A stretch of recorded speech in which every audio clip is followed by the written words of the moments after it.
Bienvenidos a Relatos y Cuentos de Terror en Historias, Misterios y Mitos. Muchas veces hemos escuchado leyendas e historias fascinantes que nos han provocado miedo o susto. Algunas de estas han sido macabras, oscuras, con suspenso y matices de drama, siendo contadas por nuestros padres, abuelos o conocidos. Muchas de ellas son leyendas que han pasado de generación en generación, formando parte de la cultura de un lugar o región, dejando huella en cada uno de nosotros y haciendo que nuestra imaginación vuele en cada uno de estos relatos. A continuación te voy a contar diversas leyendas e historias de varias partes de México. Ponte cómodo en el lugar en que te encuentres y disfruta. Espera un poco de miedo o mucho, todo depende de ti. Los niños llorones del Panteón de Belén. En la ciudad de Guadalajara, Jalisco, se encuentra un antiguo cementerio conocido como el Panteón de Belén. Este lugar, rodeado de mitos y leyendas, guarda en su corazón una de las historias más conmovedoras y aterradoras, la de los niños llorones. La historia comienza a mediados del siglo XIX, cuando una terrible epidemia de cólera azotó la ciudad. Las familias enterraban a sus seres queridos a diario y el panteón se llenaba rápidamente de nuevas tumbas.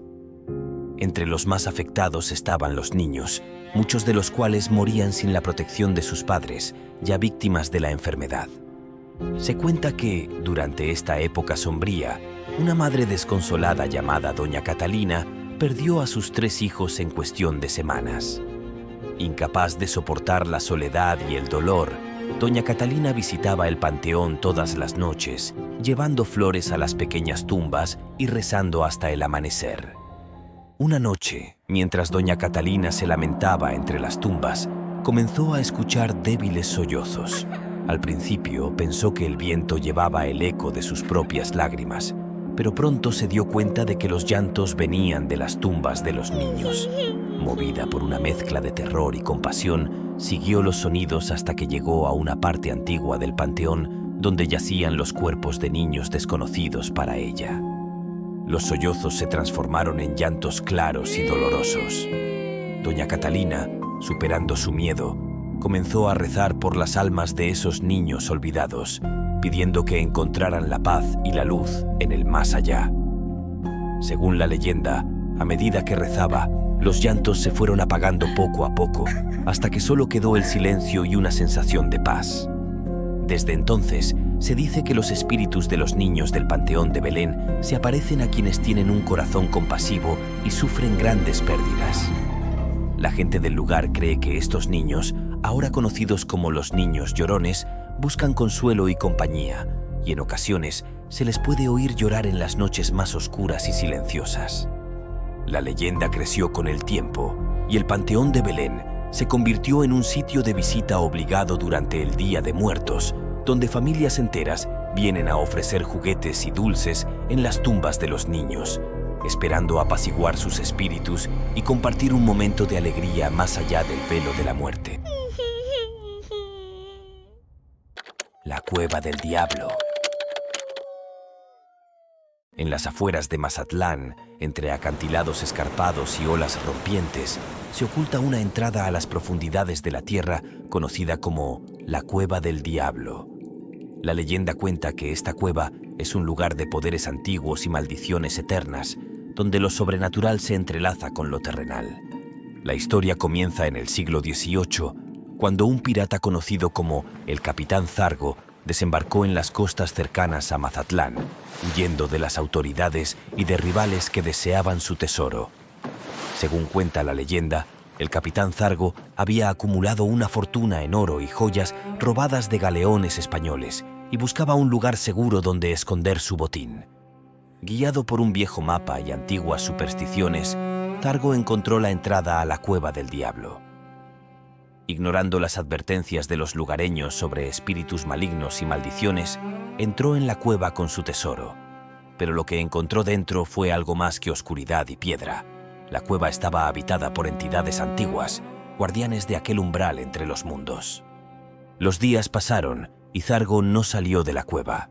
Cuando sus hombres, impacientes y temerosos, entraron en busca de su capitán, encontraron la cueva vacía, sin rastro de Zargo ni del tesoro. todo lo que quedaba era un eco perturbador, una risa burlona que resonaba en las profundidades y se mezclaba con el sonido de las olas. Desde entonces, la Cueva del Diablo ha sido un lugar temido y venerado.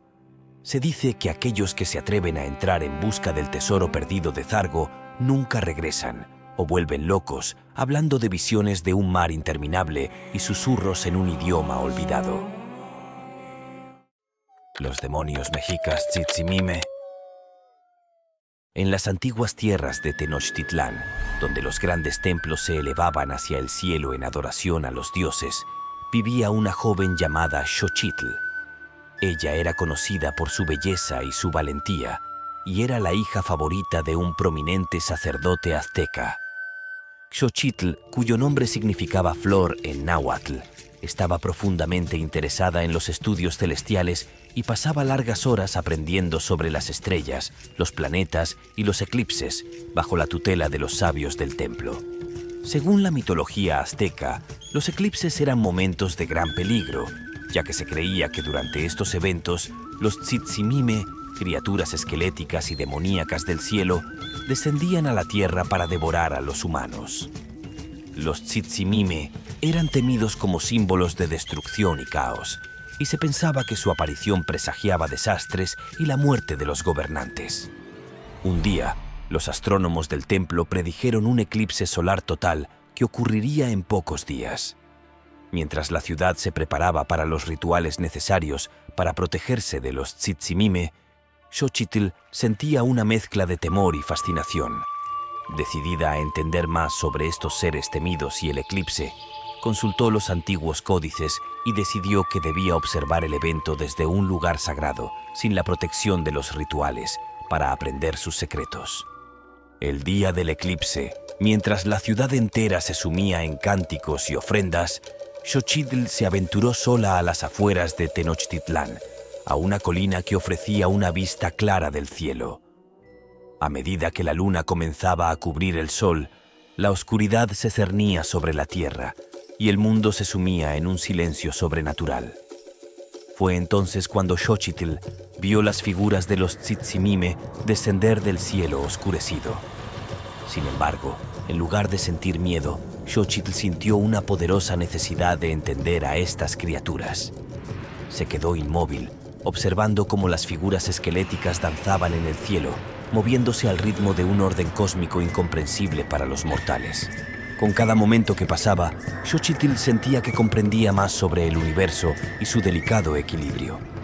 A medida que el sol comenzaba a reaparecer, los Tzitzimime se desvanecieron en el brillo creciente. Xochitl, profundamente conmovida por la experiencia, regresó a la ciudad con una nueva comprensión de los misterios del cosmos. Relató sus observaciones y lo que había aprendido sobre los Tzitzimime, no como demonios destructores, sino como parte integral del equilibrio del universo. Su historia cambió la percepción de su pueblo sobre los eclipses y los Tzitzimime, transformando el miedo en respeto y admiración por los fenómenos del cielo. Xochitl continuó su trabajo como una de las primeras astrónomas de su pueblo, y su valentía y curiosidad se convirtieron en leyenda, inspirando a generaciones futuras a buscar comprensión en los lugares más oscuros y temidos del mundo natural. Así, en la historia de Xochitl y los Tzitzimime, el conocimiento y la valentía disiparon el miedo, y el eclipse, que una vez trajo terror, se convirtió en una fuente de sabiduría y un recordatorio del eterno ciclo de destrucción y creación que rige el universo. La leyenda de la Zacatecana. En los polvorientos caminos que serpenteaban hacia Querétaro, bajo el cielo ardiente del Bajío, llegaron hace muchos años don Guillermo, quien era un empresario minero con su joven esposa, María Gertrudis, conocida como la Zacatecana por su lugar de nacimiento. La pareja, rodeada de una fortuna envidiable y la promesa de un futuro floreciente, se instaló en una majestuosa residencia en el centro de la ciudad de Querétaro, adornada con los lujos más exquisitos de la época. María Gertrudis, de belleza inquietante y ojos que ocultaban más misterios que la misma noche, no tardó en sentirse asfixiada por la rutina de su matrimonio. Su corazón, ávido de pasiones más ardientes, encontró consuelo en los brazos de un joven capataz de la hacienda, Diego Alfonso, cuyo coraje y desenfreno contrastaban con la serenidad calculada de don Guillermo. Bajo el velo de la traición, los amantes concibieron un plan sombrío. Una noche sin luna, cuando los coyotes aullaban al viento y las sombras se alargaban como fantasmas entre los mezquites, María Gertrudis y Diego ejecutaron su plan macabro. Don Guillermo fue encontrado al amanecer, inerte en su estudio, con un rostro tan sereno que parecía estar dormido, si no fuera por el carmesí que teñía su pecho y el suelo de terracota. La noticia del asesinato sacudió a la comunidad. María Gertrudis, vestida de luto y con lágrimas que ensombrecían su rostro, jugó el papel de la viuda desolada con tal maestría que incluso los más escépticos le ofrecieron sus condolencias. Sin embargo, el remordimiento y la paranoia comenzaron a corroer la conciencia de la zacatecana. Temiendo que Diego pudiera traicionarla, movida por un oscuro presagio, decidió silenciarlo para siempre. Una noche, mientras él dormía, María Gertrudis le cortó la garganta, sellando su destino junto al de su esposo. Los cuerpos de ambos hombres fueron enterrados en secreto, pero el alma atormentada de María Gertrudis no encontró paz. Se decía que sus noches se llenaban de susurros y lamentos, y que los espíritus de Guillermo y Diego vagaban por la hacienda, condenados a revivir su trágica muerte cada noche. Consumida por la locura, la zacatecana terminó sus días encerrada en su alcoba, murmurando oraciones y maldiciones, hasta el momento de su muerte que fuera misteriosa e inesperada. La residencia, conocida desde entonces como la Casa de la Zacatecana, pasó a ser un lugar de misterio y terror. Los nuevos habitantes hablaban de apariciones espectrales y sucesos inexplicables, como si la casa misma estuviera impregnada de la tragedia de sus antiguos moradores. Hoy, convertida en museo, la Casa de la Zacatecana atrae a curiosos y valientes, ansiosos por entrever el pasado sombrío que sus paredes aún susurran. Algunos visitantes aseguran sentir la presencia de María Gertrudis, vagando sin descanso, atrapada eternamente en su propia red de traición y desesperación, una advertencia viviente de que ni la riqueza ni la belleza pueden ocultar los oscuros abismos del alma humana. Entre espíritus y ruinas, los aluxes vigilantes de la selva maya. En las profundidades de la selva de Yucatán, donde los árboles forman un dosel tan denso que apenas se filtra la luz del sol, se esconden los aluxes, pequeños seres míticos del folclore maya, conocidos tanto por sus travesuras como por su papel de guardianes de la naturaleza. La historia comienza con Diego, un joven antropólogo apasionado por la cultura maya, quien decidió emprender una expedición para explorar antiguas ruinas en la selva, deseoso de descubrir artefactos y aprender más sobre las tradiciones locales. Antes de partir, los ancianos del pueblo cercano le advirtieron sobre los aluxes, aconsejándole que pidiera permiso a estos espíritus de la selva para entrar en su territorio y ofreciera pequeñas ofrendas para asegurarse su protección y buena voluntad. Diego, aunque escéptico, decidió seguir los consejos de los ancianos. Al llegar a las ruinas, colocó pequeñas ofrendas de maíz y miel en varios puntos, esperando aplacar a los espíritus que, según creía, eran solo parte de las supersticiones locales. Los primeros días de su expedición transcurrieron sin incidentes, y Diego pudo documentar varios hallazgos importantes. Sin embargo, una noche, mientras revisaba sus notas en la tienda, comenzó a escuchar sonidos extraños fuera. Pequeñas risas y pasos apenas audibles lo rodeaban, y objetos pequeños empezaron a desaparecer o a cambiar de lugar inexplicablemente. Al principio, Diego pensó que era el viento o quizás animales pequeños, pero una noche vio pequeñas figuras moviéndose rápidamente entre los árboles. Al día siguiente, encontró una pequeña figurilla de barro cerca de su campamento. La figurilla representaba a un alux, con una sonrisa juguetona y ojos astutos. Recordando las palabras de los ancianos, Diego se dio cuenta de que quizás había subestimado la realidad de los aluxes. Esa noche, puso una ofrenda más grande y habló en voz alta, expresando su respeto y pidiendo permiso para continuar su trabajo. Para su sorpresa, La atmósfera del lugar cambió después de eso. Las pequeñas travesuras cesaron y en su lugar, Diego comenzó a experimentar una serie de fortuitas coincidencias que lo ayudaron en su investigación. Herramientas perdidas aparecían justo donde las necesitaba y caminos ocultos entre la densa vegetación se abrían como por arte de magia, revelando estructuras que no estaban documentadas en ningún mapa. Convencido ahora de la presencia y el poder de los aluches, Diego dedicó parte de su estudio a estos seres, recopilando relatos locales y experiencias personales. Al terminar su expedición, organizó una pequeña ceremonia de agradecimiento, con ofrendas de comida y música, siguiendo las tradiciones que había aprendido. De regreso en el pueblo, Diego compartió sus descubrimientos y experiencias, no solo enriqueciendo el conocimiento académico sobre las ruinas mayas, sino también reafirmando la importancia cultural de los aluches como parte integral del patrimonio y la cosmovisión maya. Su respeto por las tradiciones locales y su humildad al aceptar la realidad de los aluches transformaron su perspectiva no solo como antropólogo, sino como persona. Desde entonces, los aluches de Yucatán son vistos por Diego no solo como figuras de folclore, sino como verdaderos guardianes de la selva, recordándole a todos la importancia de respetar y proteger los antiguos saberes y la naturaleza que nos rodea. El puente de Metlac.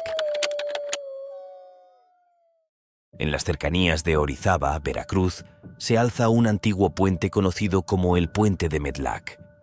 Este imponente viaducto ferroviario, rodeado por las densas selvas de la región, no solo es una obra maestra de la ingeniería del siglo XIX, sino también el escenario de incontables leyendas que hablan de tragedias y espíritus errantes. La más conocida de estas historias es la del Susurro del Abismo, una leyenda que ha cautivado y aterrado a generaciones. La historia comienza con Santiago, un joven ingeniero que fue uno de los encargados de la construcción del puente en la década de 1870. Apasionado y dedicado, Santiago se enamoró no solo de su obra, sino también de una joven local llamada Elisa. El amor entre Santiago y Elisa crecía al mismo ritmo que el puente se elevaba sobre el barranco. Sin embargo, su idílica historia tomó un giro trágico una noche tormentosa, cuando Santiago, trabajando hasta tarde para asegurar la estructura contra los fuertes vientos, resbaló y cayó al vacío. Su cuerpo nunca fue recuperado, arrastrado por el río furioso que corre bajo el puente. Desde entonces, se dice que en las noches sin luna se pueden escuchar los susurros desesperados de Santiago llamando a Elisa, mezclados con el viento que atraviesa el cañón. Algunos lugareños afirman que también han visto la figura de una mujer de blanco, Elisa, caminando por el puente, buscando eternamente a su amado. Decidida a descubrir la verdad detrás de estas apariciones, Laura, una joven historiadora con un profundo interés en las leyendas urbanas de México, visitó el puente de Metlac. Armada con su grabadora y cámara, Laura pasó varias noches en el puente, documentando sonidos y buscando cualquier indicio de las presencias fantasmales.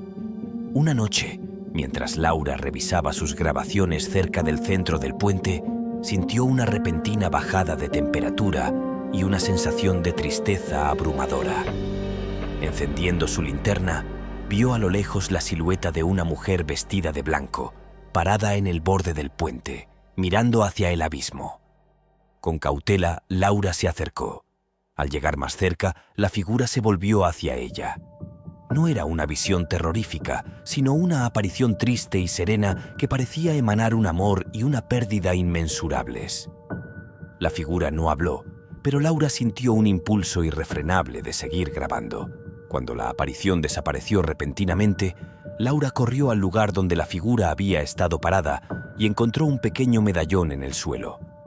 El medallón contenía una antigua fotografía de una pareja que Laura reconoció inmediatamente por las descripciones en las leyendas. Eran Santiago y Elisa. Conmovida por el hallazgo, Laura decidió compartir su experiencia y las evidencias recogidas en un documental que pronto capturó la atención de muchas personas, revitalizando el interés en el puente de Metlac y sus leyendas. El puente de Metlac pasó a ser considerado no solo una reliquia arquitectónica, sino también un lugar de memoria y leyenda, un recordatorio de que las historias de amor y pérdida pueden trascender el tiempo y resonar a través de los siglos. Laura continuó su investigación, dedicando su carrera a explorar y documentar las historias fantasmales de México, pero siempre guardó el medallón como un recordatorio personal del poder de las leyendas para conectar el pasado con el presente. El Hotel California. En un remoto pueblo de la Baja California, erguido entre palmeras y dunas que susurraban con el viento del desierto, se alzaba el Hotel California. A primera vista, era un establecimiento encantador, con su fachada pintada de rojo y oro, ventanas arqueadas que capturaban la luz del sol poniente y un ambiente que parecía detener el tiempo. Sin embargo, detrás de su fachada vibrante y acogedora, se escondían secretos oscuros y misterios sin resolver. El hotel fue construido en 1947 por un misterioso magnate cuyo nombre se perdía en las brumas del tiempo, conocido solo como Señor Delgado. Era un hombre de mundo que había viajado por todos los continentes y traído consigo artefactos y cuentos de cada rincón del globo. Decidió que su hotel sería un santuario de historias y un cruce de caminos para viajeros de todo tipo. Con el paso de los años, el Hotel California se ganó una reputación por ser más que un simple lugar de descanso. Los visitantes hablaban de una atmósfera encantada, a veces incluso sobrenatural. Rumores de corredores que se alargaban más de lo posible, de música que flotaba en el aire en medio de la noche y de un cuadro en el vestíbulo que cambiaba de forma inexplicable. Una de las historias más persistentes era la del huésped eterno, un hombre que supuestamente se había registrado en el hotel en los años 50 y nunca se había ido. Los empleados actuales y algunos huéspedes curiosos afirmaban ver su figura espectral deambulando por los pasillos al anochecer, siempre entrando en la habitación 217 y desapareciendo antes de que pudieran seguirlo. Ana, una joven escritora de historias de misterio, llegó al Hotel California una tarde cálida de octubre, con el propósito de descubrir la verdad detrás de estos cuentos. Su fascinación la llevó directamente a pedir la habitación 217, la misma que, según los rumores, albergaba al huésped eterno. La habitación en sí era una cápsula del tiempo, decorada con muebles de mediados de siglo y cortinas pesadas que filtraban la luz del sol en un baile de sombras doradas. Ana sintió una inmediata sensación de no estar sola, como si las paredes susurraran historias de décadas pasadas. Esa noche, mientras Ana se sentaba escribiendo notas y observaciones, la puerta de la habitación se abrió lentamente con un chirrido. Del corredor entró una figura, un hombre de aspecto distinguido, vestido en un traje de los años 50, con una mirada que parecía perdida en el tiempo. Ana, aunque asustada, sintió más curiosidad que miedo. «¿Quién es usted?», preguntó con voz firme. El hombre la miró, su expresión suavizada por la penumbra. «Mi nombre es Eduardo. Fui el primer gerente de este hotel y mi espíritu ha permanecido aquí, custodiando sus secretos y historias». Eduardo le contó a Ana sobre el origen del hotel, su fundador, y cómo su propio amor por el lugar lo había convertido en un guardián eterno. Reveló que el hotel era un nodo en el tejido del universo, un lugar donde las líneas entre el pasado, el presente y el futuro se entrelazaban y a veces se rompían. Intrigada y conmovida por la historia de Eduardo, Ana pasó varias noches en conversaciones con él, aprendiendo sobre los misterios del hotel y documentando todo lo que podía. Cuando finalmente dejó el Hotel California, llevaba consigo un manuscrito lleno de historias increíbles, listas para ser compartidas con el mundo.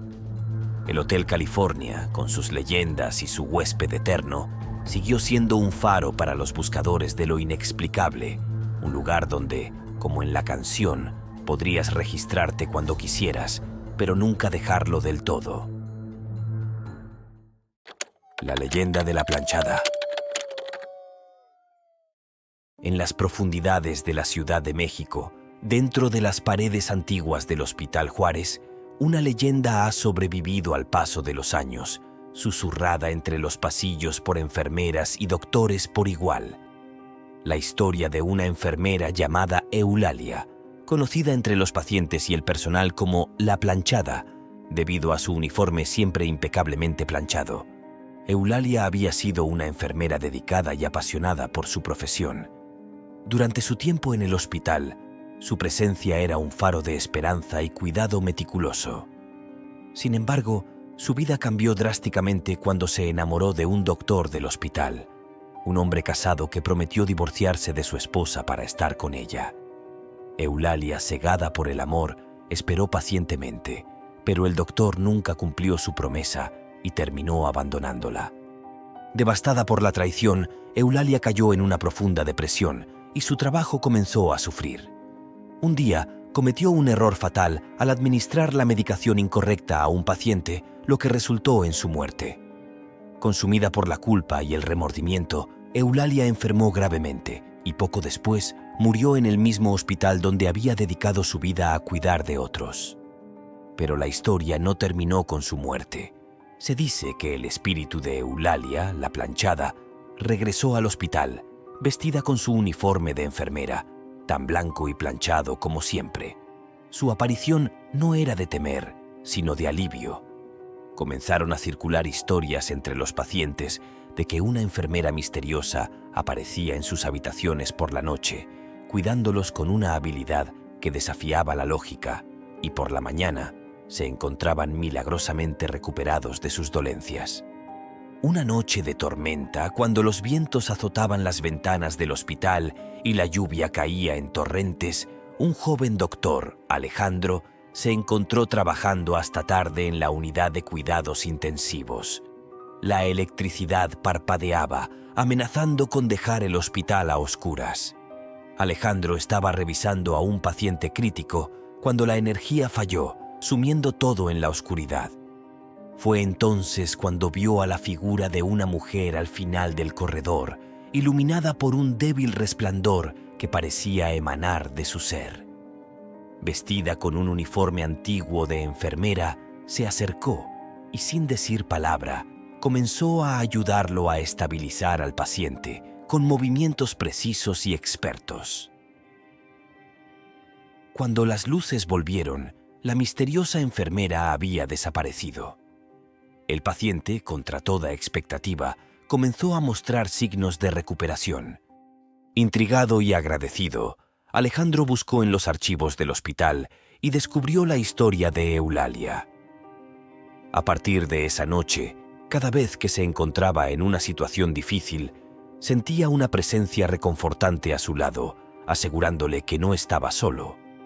La leyenda de la planchada se convirtió en un símbolo de redención y cuidado desinteresado, un recordatorio para todos en el hospital de la importancia de la compasión y la dedicación.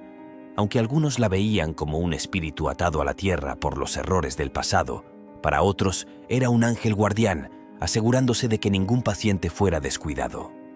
Y así, entre los murmullos de los corredores y las salas de recuperación, la historia de la planchada continuó viva, una parte eterna del Hospital Juárez, curando no solo los cuerpos de aquellos a quienes tocaba, sino también las almas de aquellos que recordaban su historia.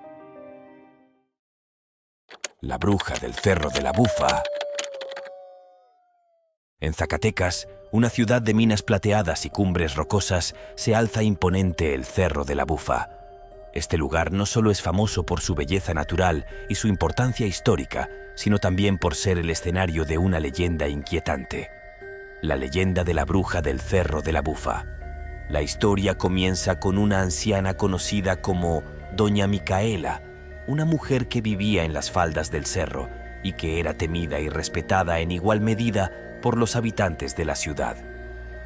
Se decía que Doña Micaela poseía conocimientos ancestrales sobre hierbas y pociones y que bajo la luna llena se transformaba en una criatura de poderes sobrenaturales. Una noche, un joven llamado Julián, impulsado por la curiosidad y los rumores, decidió seguir a Doña Micaela para descubrir si las historias sobre sus transformaciones eran ciertas. Oculto detrás de las rocas, Julián observó cómo la anciana se dirigía a una cueva oculta en el cerro. Allí, al resplandor de las estrellas, comenzó un ritual antiguo, invocando a los espíritus de la naturaleza. Mientras Julián miraba, asombrado y aterrado, vio cómo la figura de doña Micaela se transformaba. Su cuerpo se alargó y contorsionó, sus ropas se fusionaron en plumas negras, y en lugar de la anciana, un gran pájaro de ojos brillantes y penetrantes se alzó en vuelo, surcando el cielo nocturno con un graznido estremecedor. Julián, superado por el miedo, corrió de regreso a la ciudad, contando lo que había visto. Las historias sobre la bruja del Cerro de la Bufa se multiplicaron y la gente comenzó a evitar el cerro de noche, temerosos de encontrarse con la misteriosa bruja. Sin embargo, la historia no termina ahí. Intrigada por estos relatos, una investigadora de folclore llamada Lucía decidió explorar más a fondo. Años después de los avistamientos de Julián, Lucía subió al cerro, esperando descubrir algún indicio que pudiera explicar las transformaciones de doña Micaela. Lucía encontró la cueva descrita en las leyendas y dentro descubrió una colección de objetos que parecían pertenecer a rituales antiguos: amuletos, piedras talladas y libros de herbolaria y astrología. Mientras examinaba estos artefactos, Lucía sintió una presencia. Al girarse, vio a una figura anciana observándola desde la entrada de la cueva. Era doña Micaela, o al menos alguien que se le parecía extraordinariamente. La mujer le explicó que los poderes atribuidos a la bruja del Cerro de la Bufa eran reales, heredados a través de generaciones de mujeres conocedoras de los secretos de la naturaleza. La transformación en pájaro era un símbolo de su unión con el mundo natural, una habilidad para ver el mundo desde otra perspectiva. Lucía, movida por la sabiduría y la serenidad de la anciana, decidió escribir un libro sobre las tradiciones mágicas de Zacatecas, dedicando un capítulo entero a la bruja del Cerro de la Bufa. En él, exploró no solo el miedo y la superstición, sino también el respeto y la conexión profunda con la naturaleza que estas historias representan. Así, la leyenda de la bruja del Cerro de la Bufa continúa viva, recordando a todos que en cada leyenda hay hilos de verdad, tejidos con el conocimiento y las creencias de la cultura local, y que aún en los relatos más oscuros hay luz de entendimiento y respeto por el poder de la naturaleza. Los túneles secretos de Puebla. En el corazón de Puebla, una ciudad famosa por su arquitectura colonial y sus calles empedradas, existe una red de túneles secretos que se extiende bajo el casco antiguo. Estos túneles, olvidados durante siglos, fueron redescubiertos recientemente, revelando historias y leyendas que han capturado la imaginación de locales y visitantes. La historia comienza con Emilio, un joven arqueólogo que había dedicado su carrera a estudiar la historia oculta de Puebla. Fascinado por los rumores de una red de túneles que servían como rutas de escape durante las diversas guerras que sacudieron la ciudad, Emilio se propuso descubrir la verdad detrás de estas leyendas. Una noche, mientras revisaba mapas antiguos en la biblioteca municipal, Emilio encontró una referencia a una entrada olvidada a los túneles, oculta en el sótano de una antigua iglesia en desuso. Armado con su linterna, cámara y equipo de exploración, se dirigió a la iglesia, decidido a descubrir los secretos que yacían bajo la superficie. Al llegar, Emilio encontró el sótano cubierto de polvo y telarañas, pero tal como indicaban los mapas, detrás de una vieja estatua de piedra estaba la entrada a los túneles. Empujando la estatua, reveló una pequeña puerta de madera que crujía al abrirse, como si nadie la hubiera tocado en décadas. Bajando por los escalones desgastados, Emilio se adentró en los túneles. El aire era frío y húmedo, y el único sonido era el eco de sus pasos en el silencio. A medida que avanzaba, notó marcas y símbolos en las paredes que parecían indicar rutas y advertencias, probablemente dejadas por aquellos que habían usado los túneles en tiempos de guerra. De repente, Emilio escuchó un ruido extraño, como susurros apenas audibles. Siguiendo el sonido, llegó a una cámara más amplia donde el eco de su propia respiración parecía amplificarse. Allí, en el centro de la cámara, encontró un viejo cofre de madera. Al abrirlo, descubrió no solo documentos antiguos y objetos de la época colonial, sino también un diario que parecía pertenecer a un soldado español. El diario contaba historias de batallas, de huidas secretas y de encuentros con algo que el soldado solo describía como las sombras del subsuelo. Según el diario, estas sombras protegían los túneles y atormentaban a aquellos que se adentraban sin respeto por su historia. Intrigado y un poco asustado, Emilio decidió llevar el diario y los objetos encontrados a la superficie para estudiarlos más a fondo. Sin embargo, al intentar regresar, se dio cuenta de que había perdido la orientación. Los túneles parecían cambiar, como si algo no quisiera que se fuera. Después de horas de caminar en lo que parecía un laberinto sin fin, Emilio finalmente encontró la salida gracias a los símbolos en las paredes que había empezado a entender gracias al diario. Al salir a la superficie, el alivio de Emilio fue inmenso.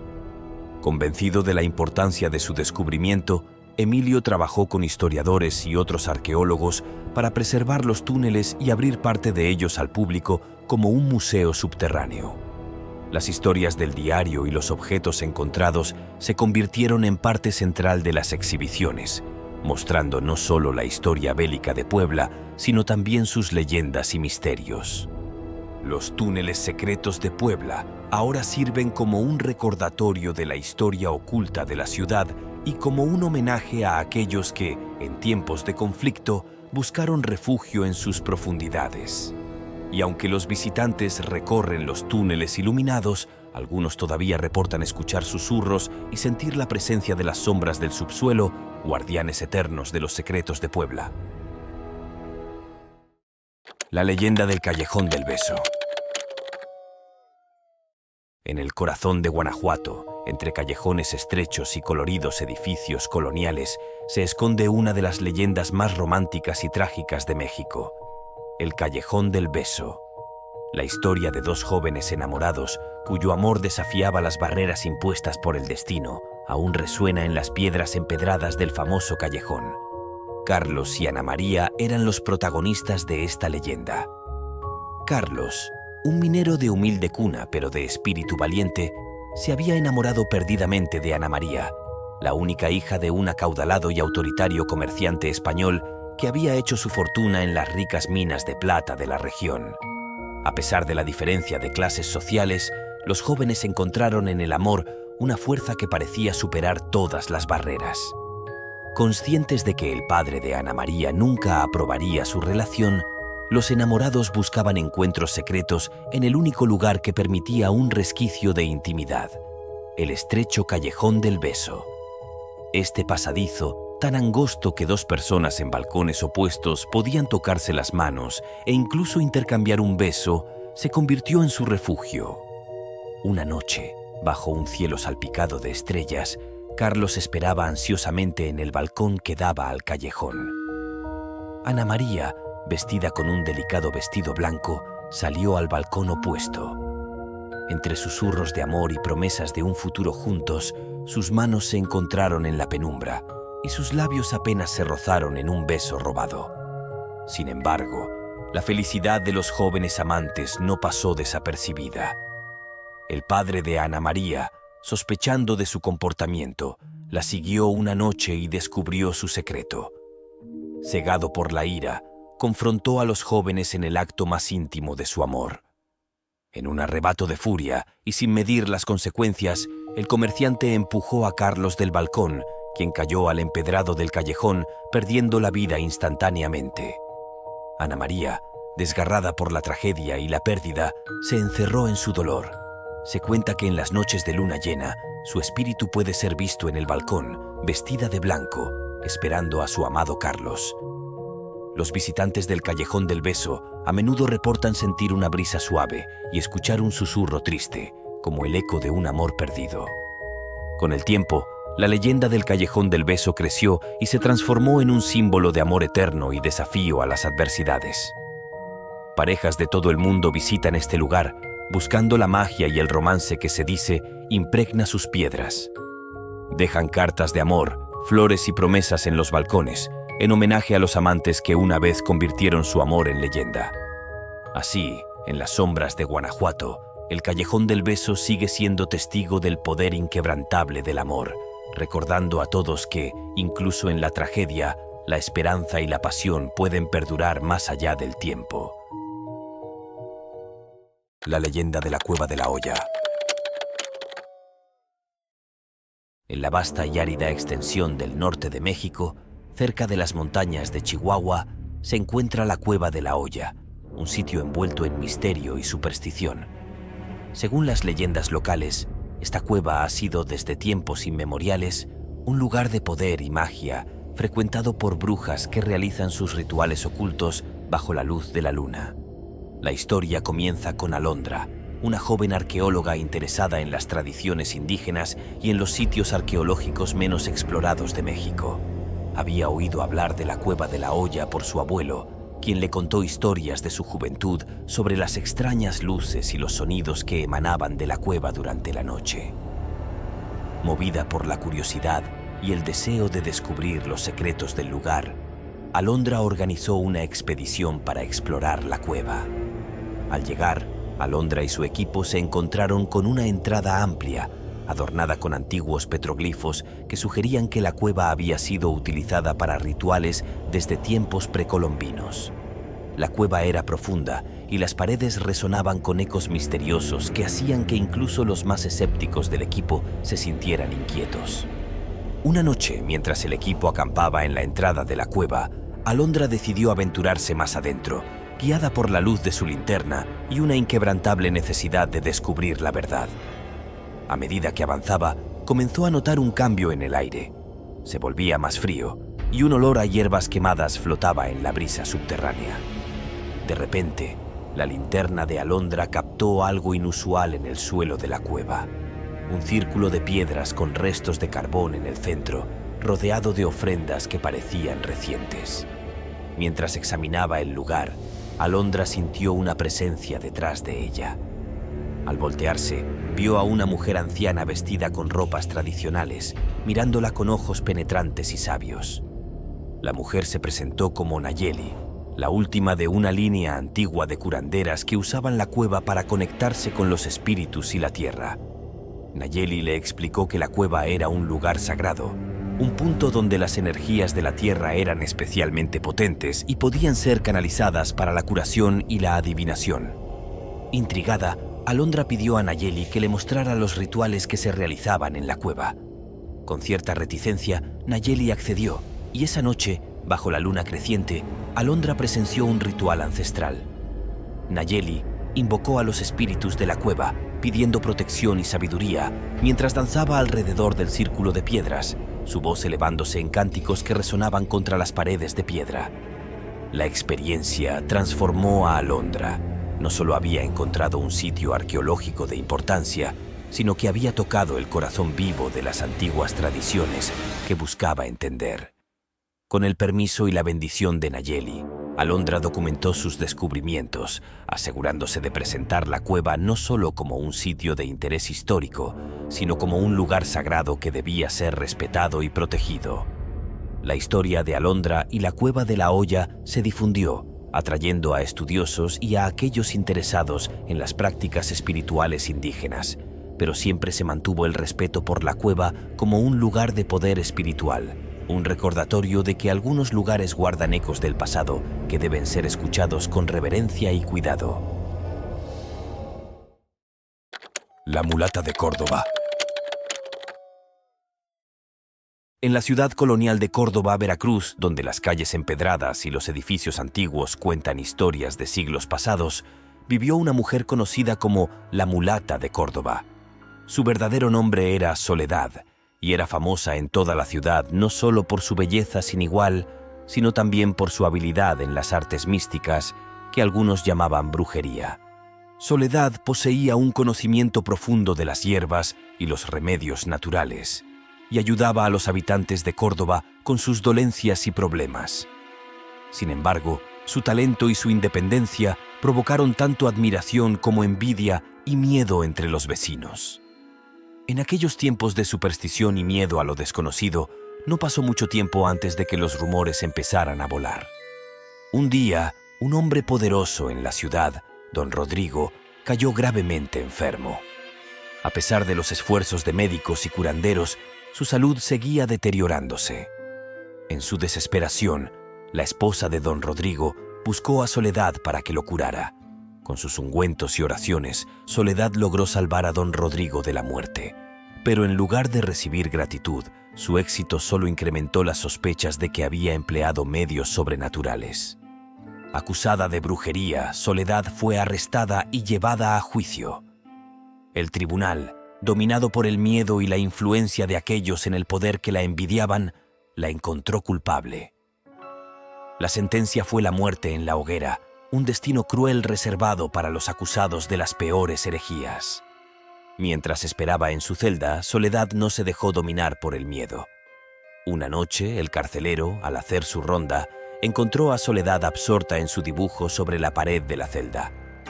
Había trazado con un trozo de carbón la imagen de un barco magnífico en un mar tormentoso. Admirado por la belleza del dibujo, el carcelero se detuvo a observarla trabajar bajo la luz de su lámpara. Cuando el carcelero volvió a su ronda, ocurrió el milagro. Soledad tocó el dibujo del barco y ante los ojos incrédulos del carcelero, el barco se hizo real. Soledad subió a bordo y con una sonrisa hacia el hombre que había sido testigo de su magia, navegó a través de las paredes de piedra de la celda hacia la libertad, desapareciendo en la noche. Desde ese día, la leyenda de la mulata de Córdoba creció y se convirtió en un símbolo de resistencia y astucia. Se decía que Soledad había escapado a tierras lejanas, donde continuó ayudando a los necesitados y enseñando sus conocimientos. La celda donde Soledad había estado prisionera se convirtió en un lugar de peregrinaje, visitada por aquellos que buscaban inspiración o consuelo. La imagen del barco permaneció en la pared, desafiando cualquier intento de borrarla, un recordatorio perpetuo del espíritu indomable de una mujer que se negó a ser sometida por el miedo y la ignorancia. Así, la historia de la mulata de Córdoba se teje en el tapiz del folclore mexicano, un cuento de magia, misterio y el triunfo del espíritu humano sobre la adversidad. La casa de Aramberri. En el corazón de Monterrey, entre calles antiguas y edificios que cuentan historias de un pasado industrial, se encuentra una casa que ha capturado la imaginación y el miedo de generaciones. La casa de Aramberri. Construida en el siglo XIX, ha sido el escenario de uno de los misterios más inquietantes y oscuros de la ciudad. Antonia Lozano y Florinda Montemayor, de 54 y 22 años, respectivamente, fueron asesinadas un poco después de las 6 de la mañana aproximadamente, cuando la señora Antonia Lozano acababa de despedir a su esposo, don Delfino Montemayor, en el domicilio marcado con el número 1026 Oriente, sobre la calle José Silvestre Aramberri. El esposo de Antonia Lozano, Delfino Montemayor, que era trabajador de la fundidora de fierro y acero de Monterrey, se encontraba rumbo al trabajo en el momento en el que sucedió el crimen. Cuando se realizó la investigación, se comprobó que las cerraduras no se habían forzado. Más tarde se comprobó que el asesinato lo cometieron 3 hombres, uno de ellos Gabriel Villareal, quien era sobrino de Antonia Lozano. A los culpables se les aplicó la ley fuga y los 3 hombres murieron. Algunas fuentes afirman que el asesinato de los culpables fue producto de una orden del señor don Delfino. En el robo, Antonia Lozano y Florinda Montemayor resultaron golpeadas, abusadas sexualmente y posteriormente asesinadas. Existe la idea de que se logró dar con los responsables porque un loro que tenía la familia comenzó a decir una frase de manera frenética: «No me mates, Gabriel, no me mates». Sin embargo, también se cuenta que fue la destreza de los investigadores lo que logró resolver el caso. Don Delfino Montemayor continuó habitando la casa del crimen después de los hechos, pero no se sabe hasta cuándo. Falleció en diciembre de 1957 y lo sepultaron sus hermanas en el Panteón Dolores, en Monterrey. En los años siguientes, algunas familias habitaron la casa y también la rentó una doctora que estableció su clínica dental y consultorio hasta 1985. En algunas fuentes se menciona que el lugar se clausuró porque en la vivienda empezaron a registrarse sucesos paranormales, entre ellos gritos y lamentos que podían escucharse por las noches. Se cree que pueden ser las almas de Antonia Lozano y Florinda Montemayor, que no han podido descansar en paz. Durante algunos años fue posible que decenas de visitantes curiosos entraran a observar el interior de la casa, pero ya no es posible entrar. La entrada y las ventanas se cubrieron con cemento y ladrillos, porque la fama de la casa hizo que muchas personas entraran a la fuerza para realizar actividades relacionadas con la brujería. En el año 2019, los descendientes directos de la familia Montemayor lograron vender la casa. Algunos miembros de la familia Montemayor realizaron una solicitud al Estado con el fin de preservar la vivienda y convertirla en un museo, pero no se obtuvo una respuesta. En la actualidad, la vivienda no ha sufrido algún cambio aparente y no se encuentra protegida por el Instituto Nacional de Antropología e Historia, INAH, de Nuevo León. La plazuela de los Carcamanes. Una mañana del 2 de junio de 1803, los vecinos de la plazuela de San José, hoy llamada de Carcamanes, muy cerca del Baratillo, despertaron a las 6 de la mañana al escuchar gritos de horror provenientes de la casa de la Rinconada. La viejita que ayudaba al aseo en la casa había llegado muy de mañana, con el primer canto de los gallos, y desde que se aceró a la entrada vio correr un hilito de sangre por las baldosas. Se apresuró para ver qué se debía la sangre y notó entonces que la puerta estaba abierta. Entró con cautela y al primer paso dentro del zaguán se encontró con los cuerpos de dos personas, uno muero a puñaladas y el otro degollado. Al mismo tiempo, en otra casa cercana, en el callejón del Espinazo, encontraron también el cuerpo sin vida de una joven llamada Luisa. La noticia del triple asesinato corrió muy rápido entre los habitantes de la ciudad, quienes ni tardos ni perezosos buscaron explicación para el sangriento suceso. Los Carcamanes eran dos jóvenes llegados desde Europa a la próspera ciudad de Guanajuato en busca de fortuna. Ya antes había probado suerte en la Ciudad de México y Morelia sin mucho éxito, de modo que la fama de las riquezas de la ciudad, debida a las ricas minas de plata, atrajo a los jóvenes aventureros. Se decía que eran originarios de Alemania y que apellido de uno de ellos era Carcaman, razón por la que en el pueblo empezaron a llamarlos los Carcamanes, siendo sus nombres Arturo y Nicolás. Los jóvenes instalaron un negocio que rápidamente dio frutos, de modo que asentaron su domicilio en el entresuelo de una casa de 3 pisos en la rinconada de la plazuela de San José. Los dos eran muy unidos entre sí, casi hermanos, y rápidamente empezaron a tener una activa vida social, haciéndose asiduos a las casas de varias familias de abolengo de la ciudad. Ambos muchachos visitaban regularmente las casas de la ciudad, donde la vida nocturna tenía lugar entre música, baile y partidas de cartas. Así fue como conocieron a una joven alegre y de singular belleza llamada Luisa. Arturo cayó prendado en ella desde el primer momento, por lo que pronto comenzó a cortejarla y ella le correspondió. Durante varios meses la visitó en su casa, pero ¿cuál sería su sorpresa cuando una noche en que, después de haberse marchado y ya fuera por un olvido o por el simple anhelo amoroso, regresó nuevamente a verla, la encontró nada más y nada menos que con su amigo del alma Nicolás Arturo? No se dio a notar, solo los vio a lo lejos y regresó a la rinconada de la plaza, donde el demonio de los celos lo invadió cada vez con más fuerza. Iracundo esperó el regreso de su amigo a su casa. En la rinconada apenas llegó Nicolás, sin concederle tiempo de nada. Arturo lo atacó y le dio muerte a puñaladas en el zaguán de la casa. Cegado todavía por los celos, se dirigió a la casa de Luisa, a quien asesinó del mismo modo.